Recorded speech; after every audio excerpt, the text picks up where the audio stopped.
Hello, friends. Welcome to Humzabaan, your go-to destination for learning Urdu. My name is Tanzeel Rahman. In a previous lesson, we looked at the Urdu alphabet. We went through each alphabet. We understood the shape of the alphabet. We looked at the name of the alphabet, and we also looked at the sound of the alphabet. We also explored some of the things or objects and the words which start with or that particular alphabet. Now, today, we'll try and look slightly more detailed in those alphabets in terms of their groupings, how we could group them together. In Urdu, we can group them based on their shapes because many of them have a similar shape, and also we can group them on their sounds because many of them have similar sounds, even though their shapes are different. Both are important. If you understand their grouping based on shape, it's easier for you to read them, understand, and if you know how and understand how they have a similar sound but different shapes, you can also understand when you're writing it, and will be focused in terms of which words start with particular letter. So both of these are important. Let's look at the groups from a shape point of view. If you see on the screen, Aleph remains standalone. It doesn't have any other family members per se. But if you look at another one, which we go to the another one, which goes Bay. Now, if you try and group them based on the shape, there are at least four more letters similar to Bay. There is another one, but we have not kept it here, which is Fe, which is also similar in shape, but we have kept it as part of a different group. But you can see that on the Bay has different close cousins.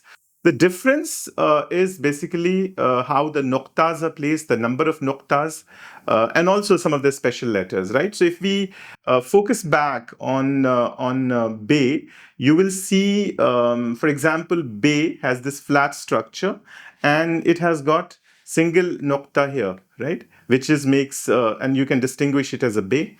Pay, on the other hand, has three noktas below.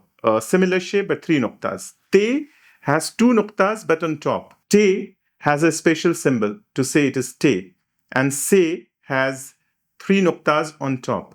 So similar shape, but placement of a number of noktas, and also a number of noktas and the placement of noktas create the different sounds. Now, this is Bay group. Similar to the Bay group, we can have another group which is called Jeem group. Now, if you would see Jeem, the shapes are all same. I related a story last time about the shape of Jeem. And if you see here, there are similars. You have Jeem, you have Che, you have Jeem, which has got a single nokta.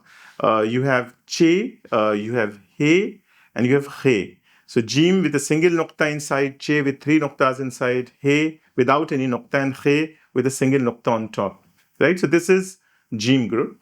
Similar to the Jeem group, we will also have Dal group.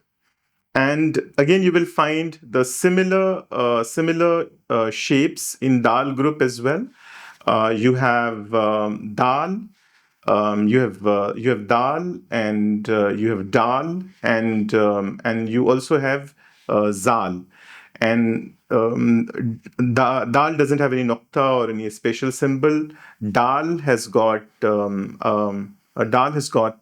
a special symbol on top, and Zal has got a nokta on top, right? So this is another way to categorize these. You would also, if we move to another group, we have another group called Ray group has got four letters. If you see, again, the shapes are all similar, the one that you see on your screen, but we have a Ray without any nokta or special symbol. We have got Ray, and Ray has got a special symbol. If you would see here, there's a special symbol. And then Ze has got a nokta, and J has got three noktas on top. So again, the placement of nokta can make different sounds: Re, Re, Ze, and J, right? Similarly, if we move over, you will find we have got Seen group. The base shape remains same, but noktas make it this one a Seen, and it makes this one as sheen. For example, if you could see here, this one is making it sheen. So you would have both a seen and sheen coming. Similarly, if we go and see, you have got Saad and Zad. Now, see, their shapes are similar, but we have a nukta for Zad, which makes it a different sound. And obviously, as Swat doesn't have any nukta. You have got Toe group, which will have Toe and Zo, and both Zo has got a nukta, while Toe doesn't have any nukta. And that nukta makes them different. You have An and Ghain. An has got no, there's no nukta on An, and Ghain has got a nukta on top, again making the sound different, but they're part of the same group. Similarly, you will see Fe and Qaf, similar shapes. Fe is slightly more flattened. Qaf is slightly more round. Fe has got one nukta, Qaf has got two nukta. We have got Kaf and Gaf, very similar. The only thing is Gaf has got just one more sort of a dash more than what is there in Kaf. And that distinguishes the two letters, and their sounds become completely different. You have Lam group, which has got Lam and Meme, different. We have just grouped them together. They may not necessarily be very similar, but we've grouped them together as they stand next to each other. In Noon group, this is an important one. In Noon group, we have got Noon, but we also have a Noon which is without Nukta. We call this Noon-e Gunna or silent Noon. And it can be used where you don't use a n sound, but kind of, for example, Jahan or Jan, or in this, the end is Noon-e Gunna, Jan or Asma, that is Noon-e Gunna. So that's another part of the same group. You have Vav group. We've just kept Vav. There is no other letter which is part of this. Then we have He group. We had Badi He in Jim, but the Choti He and the Chashmi He are part of the He group. And we have got Hamza, which is again standalone. And we have got Ye group, which has got Choti Ye and Badi Ye. That's how we group. The idea is for you to understand it better based on their shapes. There are similar shapes for different letters, right? So that's one part of it. There's another part of it which is usually considered slightly confusing when people are trying to understand the Urdu script, is that different letters seemingly have similar sound. And we will go through some of those. Now, if you look at it, many of them have Arabic origin, and in Arabic, their sounds are actually different. They are similar, but they're still very different. In Urdu, when we speak, sometimes those sounds look very similar. For example, we have two letters. One is Alif, and the other is Ain. Now, when I'm saying Ain, is slightly different. But when we speak in Urdu, many times we use both to represent the sound A. Obviously, words will be very different, right? So, for example, An we can use for Anak, and Alif we can use for Allah, right? So those the pronunciations are different. The way the sound comes from is different, but both can, for sake of simplicity, we can say represent the A sound.